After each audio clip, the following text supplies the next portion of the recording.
So this is one of the iconic buildings of the Arnhem battlefield.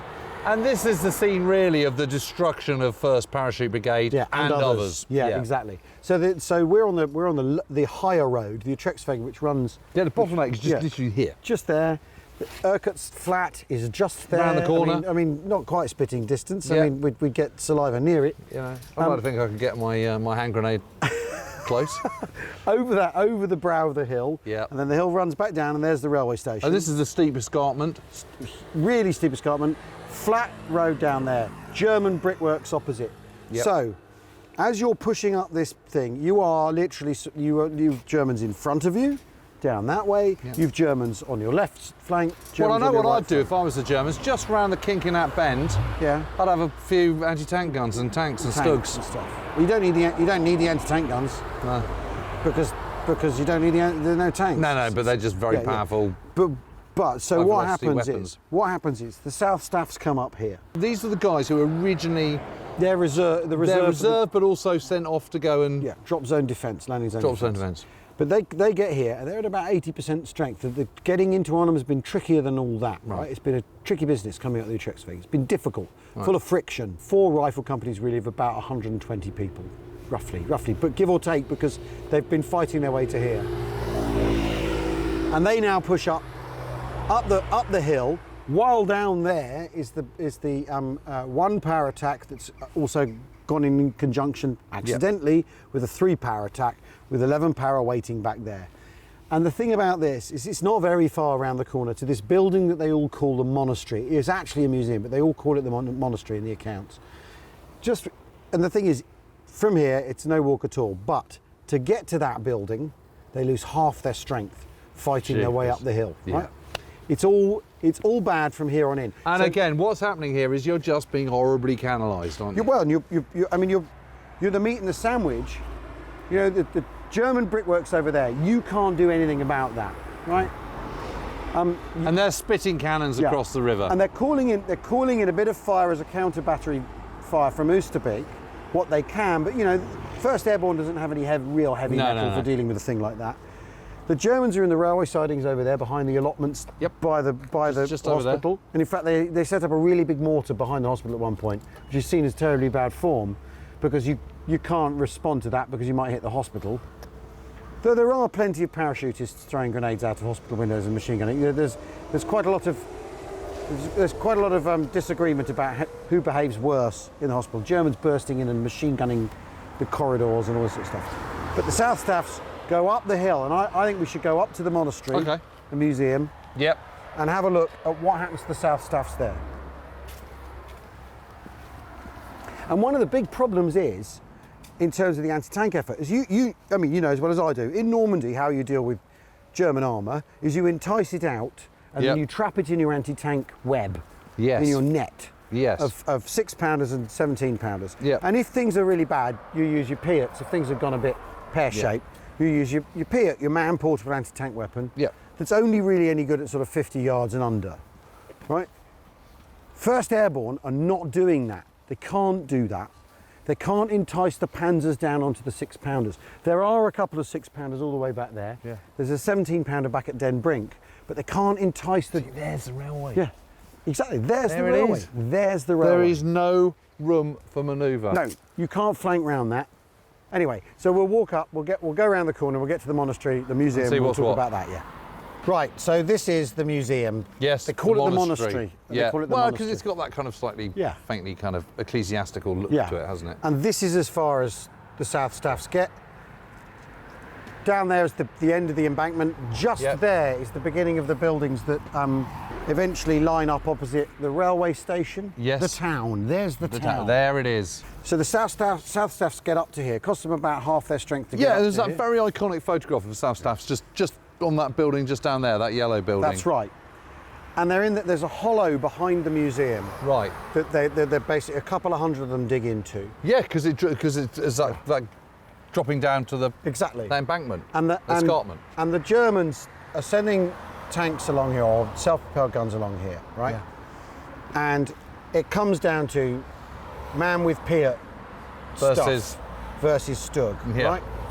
And what they're finding, and this is where Major Robert Kane is one of the characters who comes into the story here. Now, of course. Now, Kane's really well known for the stuff he does at Oosterbeek, slightly later, which is how he gets his VC. But and we'll come on to that. But he is like wildly in the centre of things here at the monastery, at the museum, and he realises that with the pier, what you can do is deter the. You're not necessarily going to knock an armoured vehicle out. You'll stop them. You'll make them think twice. So they're only able to hold the Germans at arm's length. The Germans give up coming in close, right? Because they're being pierted. Yeah. At the same time, you've got.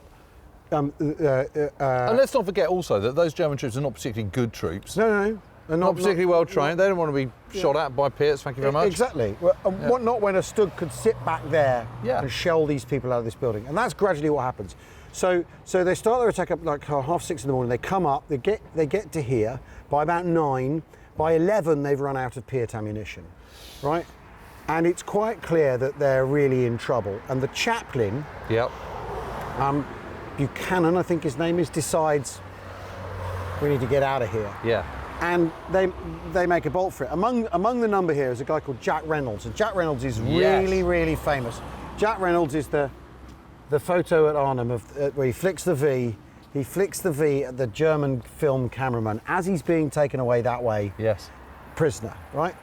And Reynolds is he's in the mortar platoon, specialised officer, you know what? He's South Staffs. South Staffs, right? And he has a weird morning before he comes up to here. Right. Brilliant. I mean, you know, one of the things I really love about being here is we're talking about all this drama and horror, and it's a town with a jazz band wandering around the streets. Yeah, cool. Looking cool. Yeah, thank God. Exactly. Thank God for peace. Anyway, Mickey Mouse with a big arse. Yes, you can tell it's an arts museum. It's got the obligatory obscene Mickey Mouse. Yeah. Everyone has to have one. We've got to have an obscene Mickey Mouse at some point. Exactly. But basically, they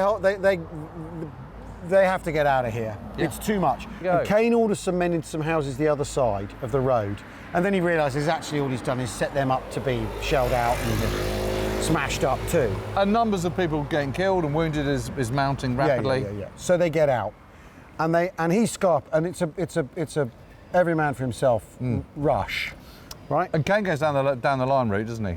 Back. Well, eventually we'll get to what happened because then something else happens. So basically, the South Staffs bug out of here. Yep. About 200 guys reassemble. They're then ordered by division to go and take Den Brink, to take the high ground at Den Brink. Back where we started, back at the start of talking about the battle in the town. So you're going backwards at this point? You're going backwards, but there's high ground, so maybe secure the high ground. You've got a shoulder against a German incursion coming towards Oosterbeek. Yeah, it's clutching at straws though, isn't it? It is. 11th Parachute Battalion, right, are meant to be on the South Stafford's left shoulder on their left flank. They've been ordered out to go to Den Brink as well. The South Staffs don't know that, right? They don't know that their left flank's been withdrawn. So when they withdraw, they're under massive pressure, and it becomes like Kane talks about like running for his life, right? Yeah. He finds back by the hospital. He finds a very, very deep slit trench. That's an air raid slit trench that the Germans have dug for when Arnhem's bombed. Mm-hmm. He then reassembles. He finds a 17-pounder and he hooks up with 11 Para, who haven't actually got involved yet properly. Right. Although, what then happens at noon-ish, the Germans come over the railway line, back on around the Straat. They come over the railway line with tanks, which of course are Tigers in the descriptions. Yeah, of course they are. Right. They shell the jail. Exactly, they might be. They shell the prison down there, the jail down there, because they think Paderborn and Dresden. Who knows? They shell the jail. They shell the because they think the British are in there, and then these AFVs and a mortar barrage completely overwhelm the 200 South Staffs, the 500-ish 11 Para guys, and that is the end of things in the town. That's it. Yeah, 11 Para essentially ceases to exist as an organised formation. And I think the really sad thing is George Lee takes over that battalion after D-Day, when takes over 11 Para after there's a mutiny. Right? And the bloke who raised the battalion is sacked. Mickey Thomas is sacked. He goes back to his battalion. He's killed on Mount Pinson in August. Oh. Right? With 43rd Wessex Division. 43rd Wessex Division. And Lee never goes to any reunions, never goes to anything, because he feels he failed in the town at Arnhem. Oh, no. I think that's really It's awful because he didn't fail at all. He didn't fail at all. He was put in a completely impossible situation. Yeah. Even his orders from division are on like a kind of Norman Collier radio message where it's like, hello, it's division here and we need you to up the road to Den Brink at... Is this farewell or adieu, sir? It's goodbye. It's goodbye. Yes. Okay, it's one of those scenarios. You know, Lieutenant Colonel McCarty, who's the South Staff's commanding officer, he's captured. Dobie is captured as well from one para. Fitch is killed. Lee goes into the bag. Isn't it? So that all the senior officers involved in the battle here in the town are lost. Yeah. An awful lot of subalterns, you know, like your company commanders are lost. Urquhart at one point does send someone into the town.